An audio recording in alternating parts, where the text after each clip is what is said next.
இன்னைக்கு சம்பா பச்சரிசி சேர்த்து ராகி களி செய்து பார்க்கலாம். அரிசியே போடாமல் ராகி மாவு மட்டும் வச்சு களி செய்கிறது நம்ம இன்னொரு வீடியோவில் செய்து பார்க்கலாம்.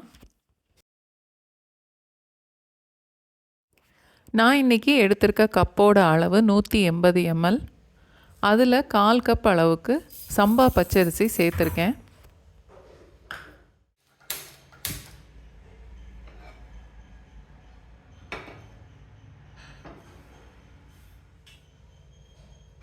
நல்ல அடிகனமான பாத்திரத்தில் அரிசி எடுத்து அதே கப்பில் 4 கப் அளவுக்கு இப்போ தண்ணி சேர்க்குறேன்.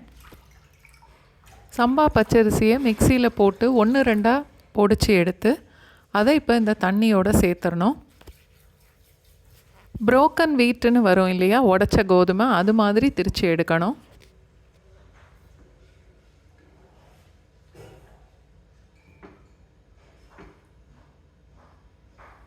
தண்ணியும் அரிசியும் சேர்ந்து கொதிக்கிற வரைக்கும் அடுப்பு மீடியம் ஃப்ளேமை விட கொஞ்சம் கூடவே இருக்கலாம்.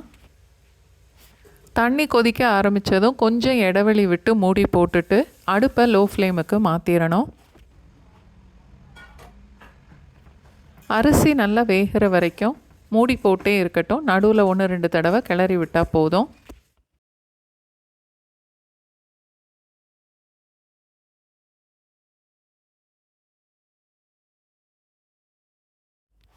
இப்போ அரிசி நல்லா வெந்துருச்சு. இந்த அளவுக்கு தண்ணி கம்மியாக இருந்தால் இன்னும் ஒரு 2 கப் அளவுக்கு நம்ம தண்ணி சேர்த்துக்கலாம்.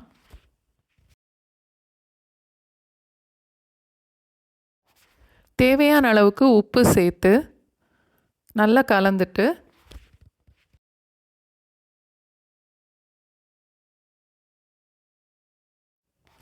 அரிசி எடுத்த அதே கப்பில் 1 கப் அளவுக்கு ராகி மாவு, வெந்த அரிசியோட ராகி மாவையும் சேர்த்துட்டு கட்டி இல்லாமல் நல்லா கலந்து விடணும். வெந்த சாதத்தோட ராகி மாவை சேர்க்கும்போது அது ரொம்ப கட்டி விழாது. இப்போது 2 நிமிஷம் வரைக்கும் நல்லா மூடி வச்சிடணும். அடுப்பு லோ ஃப்ளேம்லேயே இருக்கட்டும்.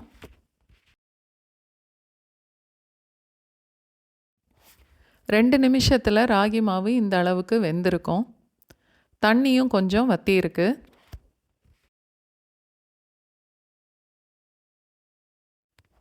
இன்னும் கொஞ்சம் வேகணும். அதனால் ஒரு 2 நிமிஷத்துக்கு மறுபடியும் மூடி போட்டு வச்சிடலாம்.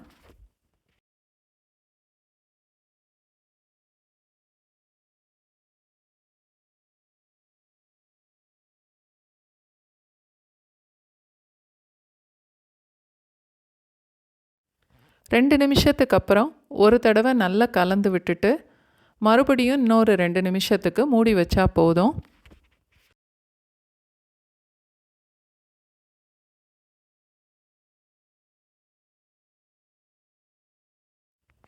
இன்றைக்கி நான் சேர்த்துருக்க அளவு மாவுக்கு ஒரு 6-7 நிமிஷம் வரைக்கும் வேக வச்சா போதும். இந்த களி நல்லா ஆறுனதுக்கப்புறம் இன்னுமே கொஞ்சம் கெட்டியாகும். 1 ஸ்பூன் களி எடுத்து இது மாதிரி ஒரு சின்ன கிண்ணத்துலையாவது தட்டுலையாவது போட்டுட்டு கொஞ்சம் ஆறுனதுக்கப்புறம் உருட்டி பாருங்கள். இப்படி கையில் ஒட்டாமல் வந்தாலே நல்லா வெந்திருக்குன்னு அர்த்தம். இப்போ அடுப்பை ஆஃப் பண்ணிவிட்டு கொஞ்சம் நேரம் ஆற விடலாம்.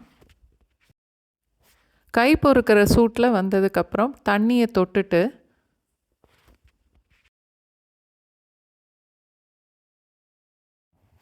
இது மாதிரி உருண்டையாக உருட்டி ஒரு கிண்ணத்தில் போட்டு வச்சுட்டா நம்ம சாப்பிட்றதுக்குள்ளே அது நல்லாவே கெட்டியாயிடும்.